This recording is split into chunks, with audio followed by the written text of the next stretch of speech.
Adults think you can't farm in the South Bronx. Tell it to these kids. They're farming.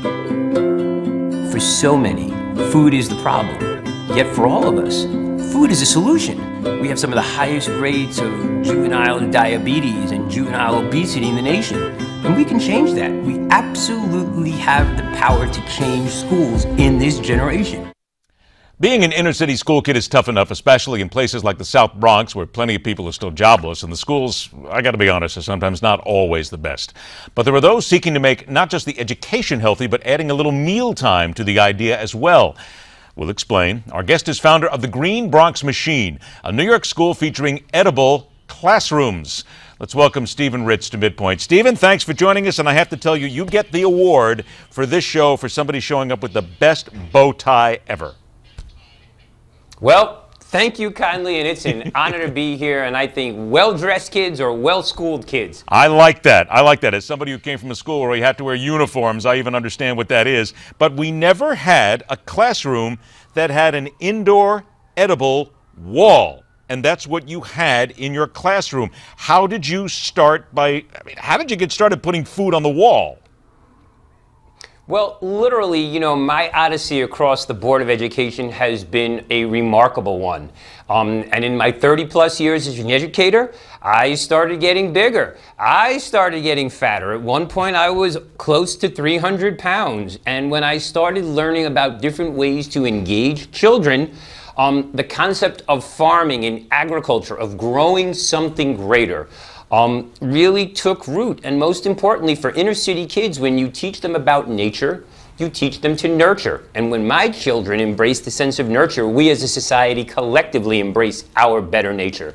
So what I started outdoors, I wanted to bring indoors because I want things to happen in a classroom. If I have their bodies, I have their brains, and the most important time I can spend with kids is in a classroom doing academic things. So my work continues to evolve. In fact, I've brought the newest thing, our beautiful tower garden, which I'm using 365 days a year indoors to grow food in this portable, lightweight, modular technology that's absolutely spellbinding and, most importantly, can align to Common Core.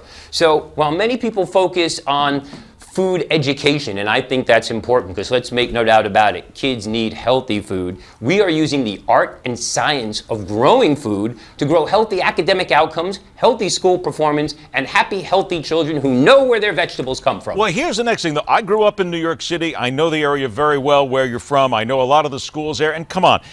It's tough to get kids interested in just learning and anything else, but here we're talking about the Bronx, and you got them interested in growing food. How did you get this to, were they really that excited about it that they wanted to be a part of this?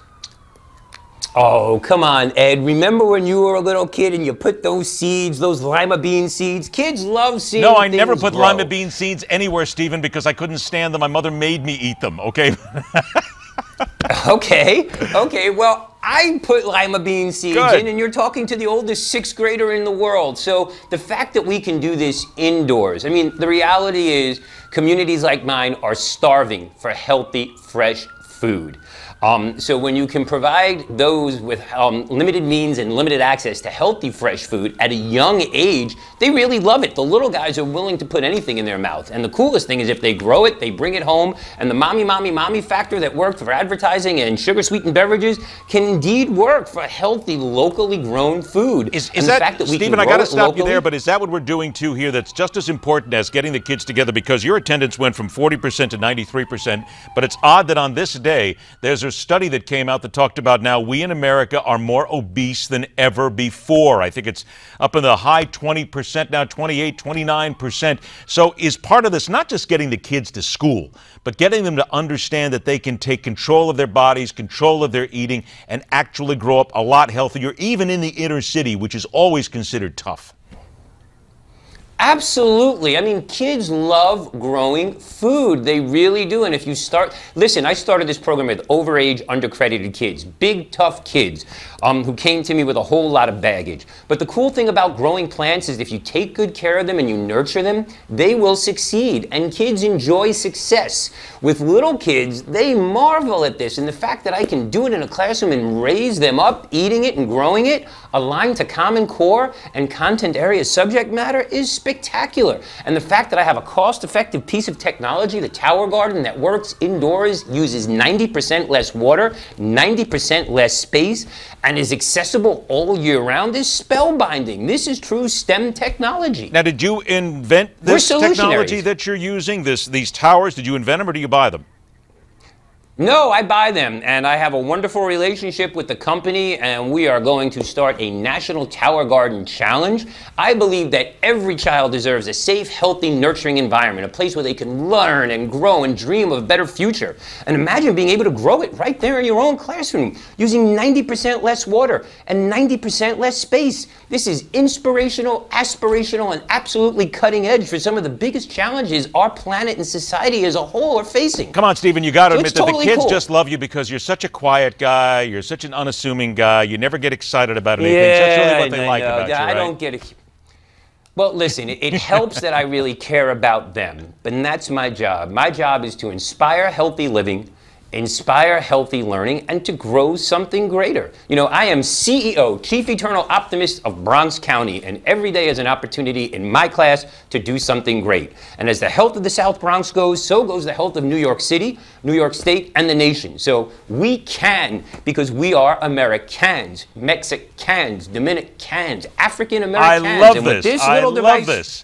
Healthy meals to 450 students at one time, more than 30,000 pounds of vegetables in the Bronx. People, learn about what Stephen's doing here. Go to greenbronxmachine.org. Learn about it. Maybe Stephen will then tell you how to also get one of those great ties. Stephen, an absolute pleasure. Yeah, if you go to our Facebook page. I love an educator that's really trying. I love the fact you're working with the kids. Go get them. Rock on, my friend. Thanks so much for joining us. And stay with us, everybody. We'll grow some money news next, right here on MidPoint.